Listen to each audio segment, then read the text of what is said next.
미국이 일본을 빼고 한국, 영국, 독일과 G4를 만들겠다는 폭탄 발표를 하면서 전 세계가 발칵 뒤집혔습니다. 특히 일본은 한순간에 초토화가 되어버렸는데요. 아시아 대표국 지위를 한국에 빼앗겼을 뿐만 아니라 G4가 새롭게 탄생하면서 기존에 일본이 가입했던 G7이 아무런 의미도 없는 이 껍데기로 전락해버리자 초비상이 걸렸습니다. 반면 세계 언론들은 한국이 갑자기 아시아 최강국이자 세계 2위 국가로 등극했다며 대대적으로 보도하기 시작했는데요. 세계 최강 4개국 모임 G4에 한국이 포함되면서 앞으로 한국이 받게 될 엄청난 특권들이 공개되면서 너무나도 큰 부러움을 사고 있습니다. 지금부터 이 놀라운 내용 최고 수익률에서 여러분들에게 전해드리겠습니다. 지금까지 전 세계를 지배해온 지구 현존 최강의 그룹은 바로 G7, 그룹 오브 세븐의 약자로 세계에서 가장 강력한 선진국 7개의 그룹을 뜻합니다. 자, 그런데 미국이 이번에 G7을 버리고 이 새롭게 G4를 만들려 하는 것은 바로 이 G7은 1980년대 만들어진 현재와는 전혀 맞지 않기 때문입니다. G7 가입국 중에 미국, 독일, 영국을 제외하면 일본, 이탈리아, 프랑스, 캐나다가 포함되어 있습니다. 일본을 포함한 이탈리아, 프랑스, 캐나다는 이미 한국보다 한참 뒤떨어졌습니다. 한국이 그만큼 빠르게 성장한 것인데요. 이미 한국의 1인당 소득이 이탈리아를 제쳤습니다. 한국의 1인당 GDP는 4,200만 원으로 이탈리아를 앞질렀고 앞으로 이 격차는 더욱더 빠르게 벌어질 것으로 전망되고 있습니다. 한때 한국보다 수백 배 이상 훨씬 더 컸던 이탈리아 경제는 지난 수십 년 동안 아무런 발전도 없었습니다. 한국이 한강의 기적을 만들어내며 조선, 가전제품, 스마트폰, 반도체 등의 분야에서 세계 1위를 달성하는 동안 이탈리아는 제자리 걸음만 했습니다. 월스트리트 저널은 한국과 비교해 이탈리아의 경제 성장이 멈춰있는 이유에 대해서 이탈리아 전체 기업의 68%가 직원수 50명 이하의 영세한 가족 기업이다 라고 전했습니다. 네, 그렇습니다. 이탈리아에는 중견기업이나 대기업이 그렇게 많지 않고 대부분 매우 작은 이 영세한 가족기업이라는 것입니다. 이 때문에 글로벌 시장에서 경쟁력을 갖출 만한 자본이 없을 뿐더러 체계적이고 치밀한 사업 계획을 만들 생각조차 없습니다. 전 세계 전문가들은 한국이 세계 경제에 미치는 영향력이 이미 압도적으로 커져버리면서 이탈리아뿐만 아니라 프랑스와 캐나다도 이미 한 충격에 빠졌습니다. 미국이 한국, 영국, 독일과 G4를 만든 뒤 한국에 엄청난 특권을 부여하기로 했기 때문인데요. 이 과정에서 그동안 미국이 일본에만 주었던 특혜들을 모두 한국에 넘겨줄 것이라 전문가들은 확신했습니다. 이 특혜들은 엄청난 것으로 알려졌습니다. 한국군이 미국군과 함께 전 세계에 주둔하며 세계 경찰이 되는 것은 물론이고 한국 기업은 세계에서 가장 낮은 관세 혹은 무관세로 미국에 수출할 수 있게 됩니다. 이뿐만이 아닙니다. 사실 진짜는 지금부터인데요. 일본이 아직까지도 시도 때도 없이 한국에 도발을 걸며 이 떵떵거릴 수 있는 이유는 바로 미국으로부터 받은 특혜 덕분에 세계 주요 핵심 기구들에서 두 번째로 큰 지분을 얻어 이 막강한 영향력을 행사하고 있기 때문입니다.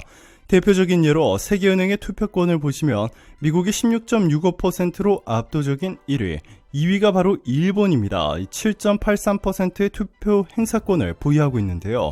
이처럼 수많은 주요 국제기구들에서 일본이 두 번째로 강한 영향력을 지니고 있다 보니 아무리 일본 경제가 추락하고 수많은 일본 기업들이 대만에 팔려나가도 아직 한마디 사죄 없이 한국에 큰 소리를 내고 있는 것입니다. 자, 그런데 이번에 미국이 한국과 G4를 만들면서 이 세계은행을 비롯해 세계무역기구, WTO 등 세계 핵심 주요 기구들에서 일본을 빼버리고 한국에 두 번째로 많은 지분을 획득할 수 있는 이 엄청난 특혜를 줄 것으로 전해지면서 일본이 발칵 뒤집혔습니다. 확정되는 순간 일본은 더 이상 한국에 꼼짝도 못하게 됩니다. 만약 일본이 지난 2019년 7월에 저질렀던 불화수소, 포토레지스트, 폴리이미드 수출을 금지시킨 반도체 수출 규제 등과 같은 행위를 하는 순간 한국의 영향력이 막강해진 WTO는 일본이 한국에 수백조 원의 배상을 하라는 판결을 내릴 것이고, 이를 이행하지 않을 경우 일본을 완전히 고립시켜버릴 수도 있습니다. 이 소식을 들은 일본은 결국 충격적인 결단을 내렸습니다. 미국이 이렇게 자신들을 버리고 한국을 선택하자 러시아와 손을 잡는 끔찍하고도 충격적인 결정을 했습니다. 일본 니혼 게이자이 신문은 20일 도쿄전력 홀딩스와 주부전력이 출자한 제라와 도쿄가스가 사할린2 새 운영회사와 LNG 구매 계약을 체결한 것으로 알려졌다라고 보도했습니다. 미국과 한국, 유럽 등 전 세계 주요국들이 러시아와의 모든 무역을 중단하는 이 초강력 제재를 하고 있는 상황 속에서 일본이 너무나도 충격적인 결단을 내린 것인데요. 더욱 충격적인 점은 바로 러시아 사할린2에서 생산되는 LNG의 무려 60%가 일본으로 수출되고 있다는 것입니다. 일본의 충격적인 만행은 여기서 멈추지 않았습니다. 미국에 버림받은 일본은 러시아뿐만 아니라 중국과도 손을 잡았는데요. 일본의 기시다 총리가 조만간 시진핑과 정상회담을 할 것으로 전해졌습니다. 니케이는 양국 정부가 대면이나 온라인, 전화통화 등 정상회담 형식을 포함해 검토한다라며 현재는 올 가을 온라인 회담이 유력하다라고 전했습니다.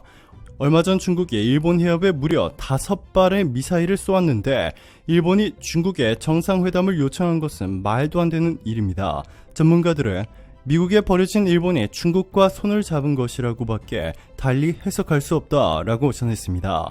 한국과 함께 G4에 가입 예정인 영국도 일본을 빼고 한국을 포함시키는 방안에 대해서 적극 찬성한 것으로 알려졌습니다.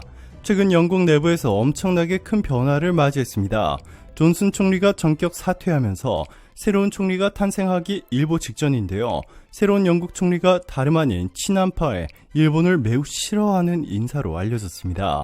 영국의 EU 탈퇴를 성공적으로 이끌었던 보리스 존슨 영국 총리는 한때 엄청난 인기를 얻었지만 코로나19 팬데믹 기간 동안 방역 수칙을 어기고 관저 등에서 열린 파티에 참석해 큰 비난을 받았습니다.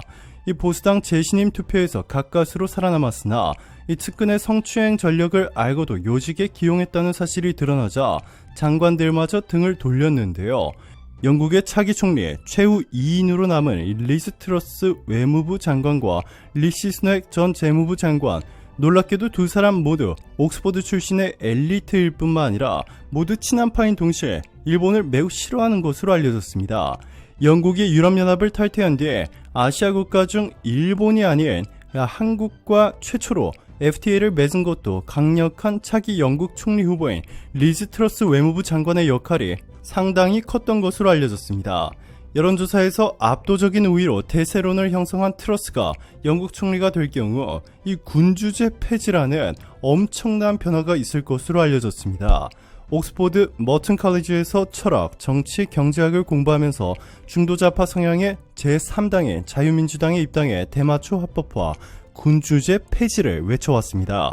군주제가 폐지되면 영국 국왕은 더 이상 영국의 군주가 아니게 됩니다. 영국 주변 작은 섬, 이 채널 제도와 맨섬의 영주로만 존재하게 되는데요. 영국 언론들은 영국에서 군주제가 끝나고 새로운 영국이 탄생하기 일보 직전이라며 대대적으로 보도하기 시작했습니다. 가장 유력한 후보인 트러스는 국방력과 관련해서 수치를 정해놓지 않겠다라는 폭탄 발표를 했습니다. 필요하다면 지금의 몇 배로도 국방 예산을 늘려 영국의 국방력을 강화할 수 있다는 것인데요. 미국, 한국, 영국, 독일이 G4가 되는 순간 영국은 미국과 한국으로부터 최대 수십조 원의 최첨단 무기를 한 번에 사들일 것으로 전망되고 있습니다. 또한 트러스는 러시아와 중국의 매우 강경한 입장을 유지하고 있기 때문에 최근 중국, 러시아와 밀월 관계를 만들고 있는 일본에 이 강력한 경제 제재를 가할 수 있다는 전망까지 나오고 있습니다. 일본은 전 세계인들의 적대국으로 낙인찍히며 초비상이 걸렸습니다. 일본 정부가 지난 6월 본격적인 여름 성수기를 앞두고 해외 관광객 수용 재개를 선언했지만 지난달 관광 목적으로 입국한 외국인 수는 고작 7,900명. 도쿄, 오사카, 교토, 홋카이도 등지의 관광 명소들은 외국인들로 북적이던 예전의 활기는 이제 전혀 찾아볼 수 없게 됐습니다. 일본 내에서는 미국, 유럽 등지의 관광객들을 한국 등에 빼앗기는 이 재팬 패싱 우려가 터져나오고 있습니다. 19일 아사히 신문에 따르면 일본 정부 관광국은 올해 7월 일본에 입국한 외국인이 총 14만 4,500명이었다고 지난 17일 발표했습니다. 이는 코로나19 이전에 2019년 7월 299만 명에 비해 95.2%나 줄어든 것인데요. 14만 4,500명 가운데 순수 관광 목적으로 입국한 사람은 전체의 5.5%인 7,903명에 그쳤습니다. 타스 관계자는 아사히와의 인터뷰에서 관광객들이 일본을 패싱하고 대신 한국을 택하고 있다라고 전했습니다. 일본이 최근 미국에 버려진 뒤 러시아 그리고 중국과 긴밀한 협력 관계를 구축하면서 일본이 매우 위험한 나라라는 인식이 퍼지고 있기 때문입니다.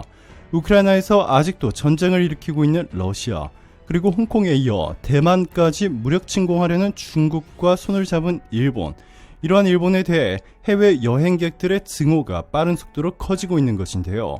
영국을 기반으로 방일 관광객을 모집하는 여행사 인사이드 재팬의 관계자는 영국 내에서 일본을 피하고 한국을 선택하는 재팬 패싱이 두드러지게 나타나고 있다 라고 아사히에 말했고, 과거 남편과 함께 6차례에 걸쳐 도쿄를 방문했던 뉴욕에 거주하는 멜리사 무지커는 일본 여행이 재개됐지만 우리는 이번에 대신 한국으로 가기로 했다 라고 CNN에 말했습니다. 오늘도 감사합니다. 최고로 멋진 하루 보내시길 바랄게요.